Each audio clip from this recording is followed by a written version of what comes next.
मनीषा साजवानी जी। राधे राधे। श्री हरिवंश महाराज जी। महाराज जी, जब कोई अपमान करे तो कैसे समझें कि कब चुप रहना है, सुनना है, और कब जवाब देना है? अगर हमेशा चुप रहें तो लगता है सामने वाला और भी ऐसा करेगा, तो महाराज जी ऐसी में मर्यादा नहीं।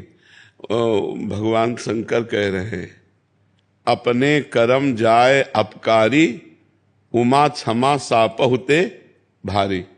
अगर हम किसी को क्षमा कर देते हैं तो हमारी क्षमा उसके ऊपर सांप से भी ज्यादा दंड देने वाली बन जाएगी।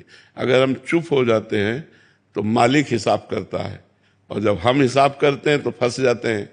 तो इसे कोशिश करें, जब हमारा कोई अपमान करे तो हमें सहकर वहां से चल देना चाहिए। हिसाब भगवान के ऊपर छोड़ देना चाहिए।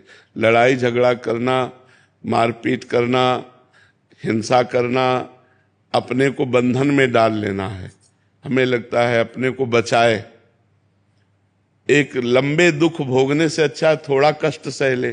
जैसे कोई हमें गाली दे रहा है, हमें अपमानित कर रहा है, यदि हम उससे लड़ गए तो हमारे अंदर क्रोध आ सकता है, मार पिटाई हो सकती है, रिपोर्ट हो सकती है, फिर हम आगे बंधनों में फंसते चले जाएंगे। और अगर हम वो गाली दिया और हम चुप हुए, सुन के चल दिए, तो उसको गाली देने वाले को ऐसा दंड मिलेगा समय पर कि दोबारा किसी को गाली नहीं देगा। मालिक बहुत, हम यही कई बार चर्चा की है, देखो हमारे यहाँ भी मुकदमा कई कई वर्ष चलता रहता है, तब हिसाब हो पाता है।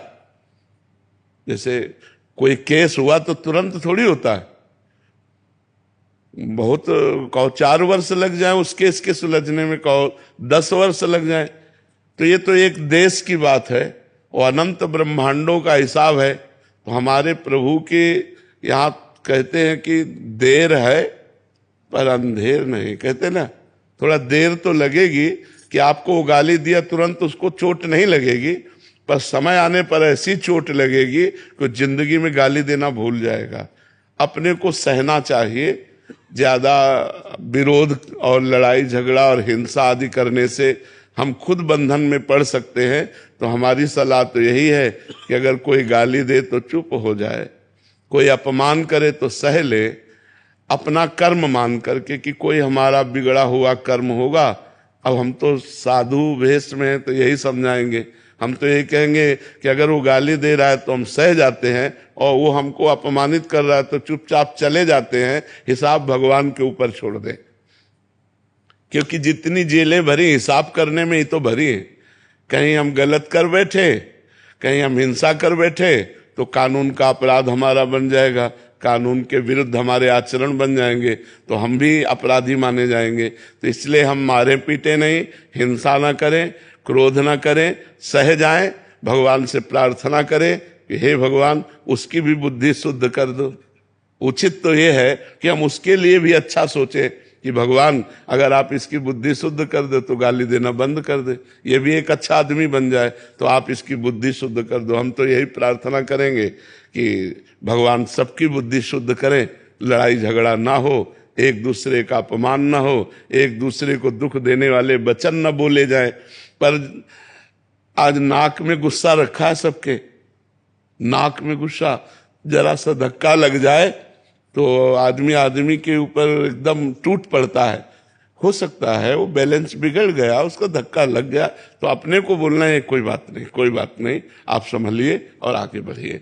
लेकिन जरा जरा सी बात में, क्योंकि खान पान सही नहीं है, तमोगुणी भोजन है, तमोगुणी विचार, तो जरा में गुस्सा आ जाता है। हमें सहन करना चाहिए, सहन में बहुत आनंद है।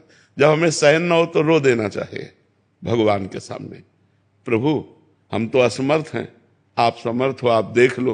वो जब देख लेंगे ना तो बहुत अच्छी तरह देख लेंगे। तो यदि हम कर्म बुरा करते हैं तो 4 दिन भले हम चमक लें, इसके बाद हमको गिरना पड़ेगा। तो बुरा कर्म का बुरा फल भोगना पड़ेगा, अच्छे कर्म का अच्छा फल। तो वो तुम्हारे साथ बुरा कर रहा है, तुम उसके साथ अच्छा करो तो तुम्हें अच्छा सुख मिलेगा, और वो परिणाम में दुख भोगेगा। ये सिद्धांत है। और लड़ाई झगड़ा करोगे तो जैसे वो अपराधी वैसे आप अपराध कर रहे, तो फिर उसको दंड भगवान क्यों देंगे?